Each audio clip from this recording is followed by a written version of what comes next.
How does Metro Boomin create his dark melodies and beats just like X with 21 Savage?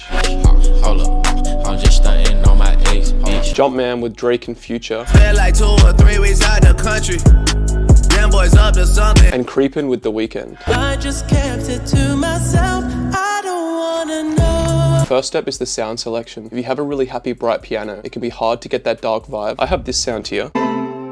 Now I'm going to go and create some chords. I definitely recommend creating minor chords to get that sad, spooky feeling. I'm going to keep things really simple and just place down 2 notes here to create this chord to start. And I have this second version of the chord here. I'm going to do Control L, and we have this very basic but very dark chord progression to start. I'm going to stagger the timing slightly.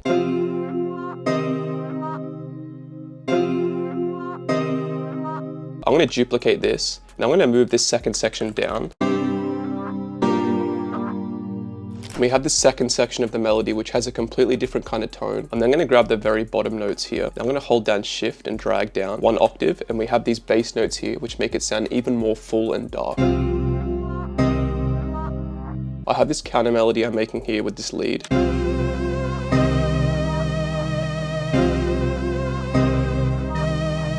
It sounds like something you'd hear on like a spooky kind of carnival ride.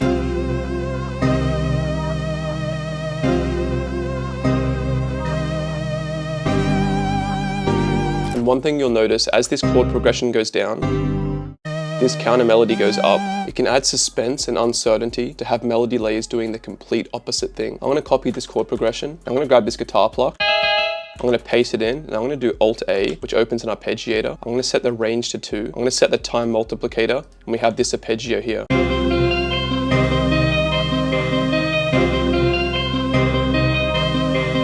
It's unlikely all these layers will be playing at the same time, but if you listen to Metro's beats, he often brings layers in and out to add evolution. Sometimes, for example, a layer like this will be in on its own, then that layer will be taken out and the first 2 layers will be brought back in. You can hear this on No More, where the guitar comes in and then is replaced by a kind of synth bass in the background. No more, nah. Told myself I wasn't gonna drink no more, I feel weak for using drugs to ease the pain. With a very basic kind of melody layer in the background, which leads me into the next layer I'm adding to this melody, which is a synth kind of bass like this.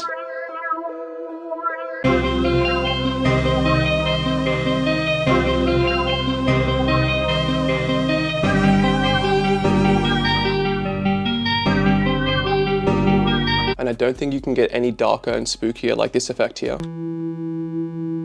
It's kind of got some vocals in the background as well.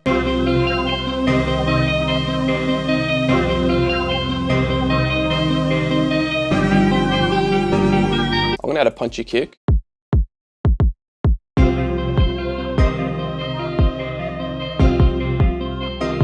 One hack is, you can copy your kick onto your 808, go and click Alt-V, which is going to turn ghost notes on, and then go and follow the melody in the background with your 808, and this is how you can make sure that it's always in key.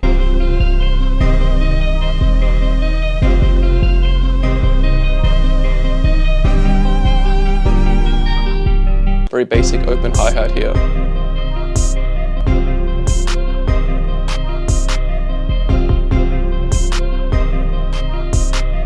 This low pitch clap here, and this clap fill at the end. This very basic crash here. I'm going to go and lower it down a few notes, make it sound a little bit darker. This incredibly dark effect here.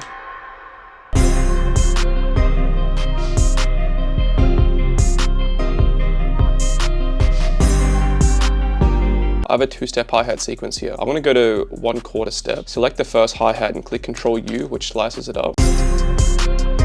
And I've also added a few lower pitch notes in here. Now I'm going to replace the last note of the 4-bar sequence with a hold note here. I'm going to go into timing, 1/3 beat, Control U, and it's going to add this bouncy roll at the end. I've got this very textured hi-hat. And I'm going to go down to a lower note, and I'm going to add some notes in the background to add some texture to the hi-hat.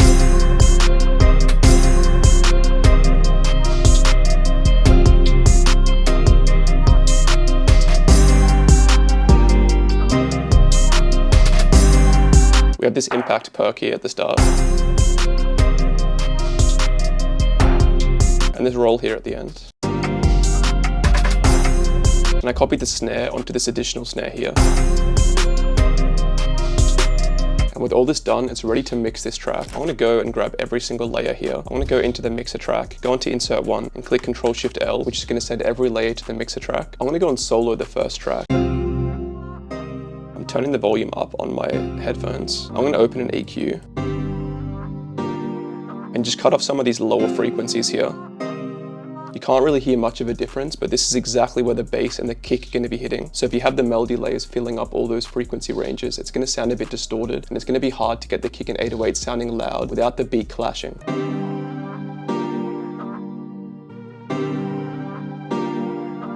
going to turn up the stereo separation on this synth here. Make it sound a bit wider.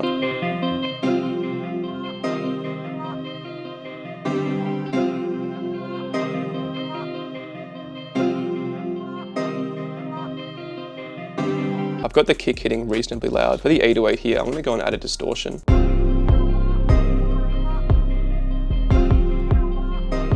going to add some reverb to this clap.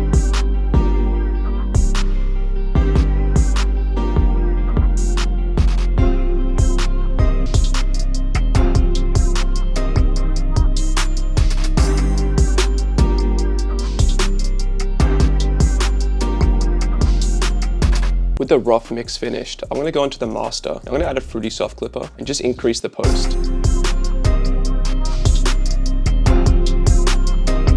Having a look at the volume on the left here, and I want it to be reasonably close to 0 decibels. If you were setting this beat out for placements, you would send the track outs, which means that it will not have this master effect applied to all the track outs. So if an artist wanted to use this, for example, it's very easy for them to use the less loud, non-mastered version without the soft clipper, because they can just drag all the stems in. This is perfect for having a preview for an email, for posting it on YouTube or Instagram, or having it as a preview on your website, so it sounds really loud. I'm going to drag this pattern into the playlist, right click on it and click S, which is split by channel. I'm going to drag all of these layers in here. I'm going to start arranging this beat. For the intro, I'm going to take out all the drum layers.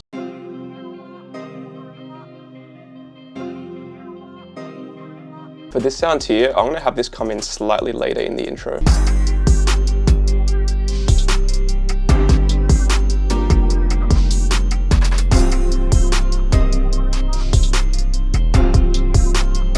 I'm going to grab some transitions from the Emotional Essence library. If you click the link below, it's 90% off and it has 10,000 royalty-free samples. I'm going to drag this in here, line it up, lower the volume. I'm going to grab this part of Metro's tag, lower the pitch all the way, and it has this cool kind of tag for the intro.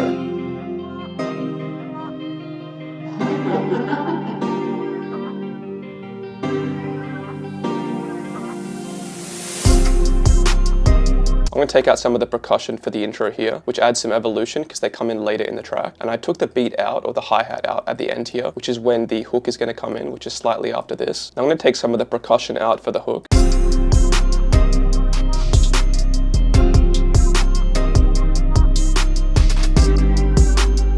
I'm going to grab the slide stool here and take the hi-hats out just at the end of this sequence here to add some bounce to the hook.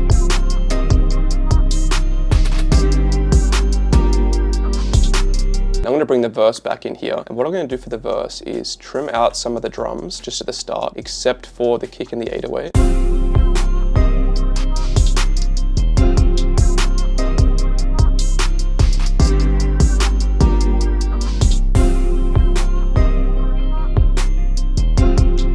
I'm going to bring the hi-hats in slightly earlier, and I think it'll be really cool to have this laugh tag come in just at the start here. This is what it's going to sound like going from the hook into the verse.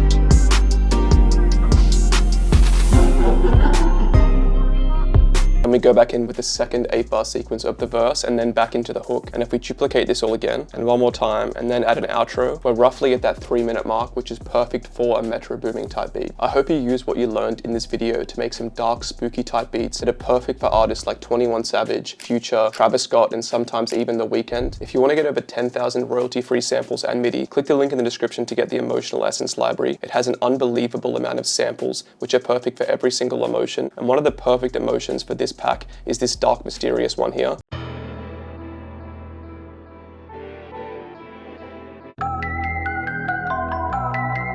It's absolutely perfect for any type of energy that you want in your tracks. I hope you learned a lot from this, and click one of the recommended videos to learn how other top producers make beats for artists or how to mix your beats.